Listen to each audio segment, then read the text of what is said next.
कुराण मानवतेसाठी मार्गदर्शन या राष्ट्रव्यापी मोहिमेचे आयोजन SIOच्या मार्फत करण्यात आल्याची माहिती देण्यात आली। कुराण हे समाजामध्ये नैतिकता प्रस्थापित करण्यासाठी परिपूर्ण आणि शाश्वत मार्गदर्शन करतं। याच मार्गदर्शनाचा अभाव सध्याच्या समाजात जाणवत असल्यानं स्टुडंट इस्लामी ऑर्गनायझेशन ऑफ इंडिया या विद्यार्थी संघटनेच्या वतीनं कुराण मानवतेसाठी मार्गदर्शन ही राष्ट्रव्यापी मोहीम 21 ते 30 सप्टेंबर दरम्यान राबवण्यात येत असल्याची माहिती ॲडव्होकेट मुसद्दिक उल मोईद यांनी पत्रकार परिषदेत दिली।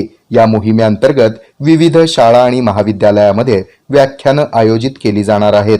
तसंच विविध क्षेत्रातील अधिकारी, पोलीस प्रशासन, पत्रकार, डॉक्टर, वकील, विविध संस्थांचे मान्यवर, विचारवंत आणि समाजसुधारकांच्या भेटी घेऊन कुराणाबद्दल जनजागृती आणि संवाद साधत याचं महत्त्व सांगण्यात येणार आहे, असं यावेळी त्यांनी सांगितलं। या पत्रकार परिषदेस अहतेशम हमी खान, ॲडव्होकेट मुसद्दिक उल मोईद, उजायो अहमद रंगरेज, अशफाक पठाण, मुसाहिब आदींची उपस्थिती होती।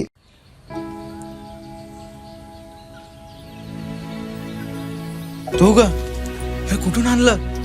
आणला साडी पण वा, छान दिसते की। हो, सरकारनं 1500 रुपये चालू केले दर महिन्याला।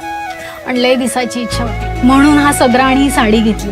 आणि पुढच्या महिन्यात परत पैसे आले ना, मग छोटीला फ्रॉक आणि आपल्या कपिलेला माळा घेणार आहे। बर, राज्यातील भगिनींच्या सन्मानार्थ महाराष्ट्र शासनाची मुख्यमंत्री माझी लाडकी बहीण योजना महाराष्ट्रातील प्रत्येक पात्र महिलेच्या बँक खात्यात दर महिना 1500 रुपये जमा होणार। सन्मान बहिणींचा, सन्मान महाराष्ट्राचा।